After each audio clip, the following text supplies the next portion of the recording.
Баршаңызға сәлем.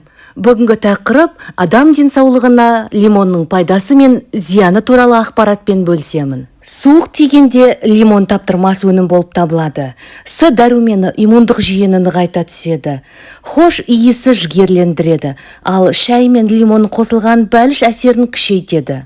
Ашық сары жемістер алғаш рет 12 ғасырда айтылған және Үндістан, Қытай, Тынық мұхиты тропикалық аралдарынан шыққан. Бүгінгі таңда лимон субтропикалық климаты бар елдерде кеңінен өсіріледі.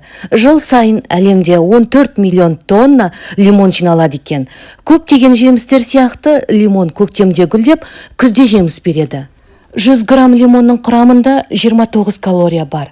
Егер сіз лимонды қантпен бірге тұтынсаңыз, онда калория мөлшері 209 калорияға дейін көтеріледі. Егер сіз лимон, зімбір және бал қосылған су немесе шай ішсеңіз, онда әр стакан сіздің рационыңызға 60 калория қосады екен. Бір қызығы, лимон жапырақтарында С дәрумені, ал қабығында цитронин гликозиді болады екен.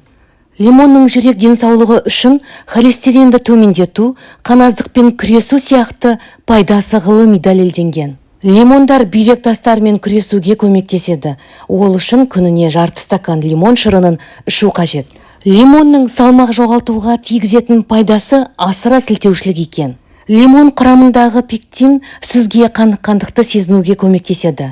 Бірақ ол әдетте жеуге болмайтын ақ бөлігінде болады.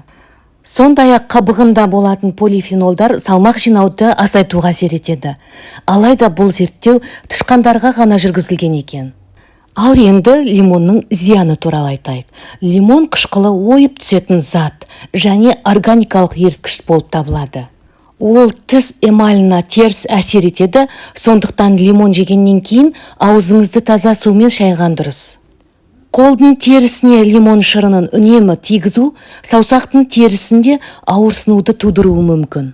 Қазіргі уақытта адамдардан сұрақ жауап алатын болсаңыз, кейбіреулеріне лимон ұнап жатса, кейбіреулеріне денсаулығына байланысты ұнатпайды. Ал сіздің ойыңыз қандай? Лимон сізге ұнай ма? Егер де видеоны аяғына дейін көрсеңіз, осы каналға тіркеліп және де қазақ контентін қолдауларыңызды сұраймын.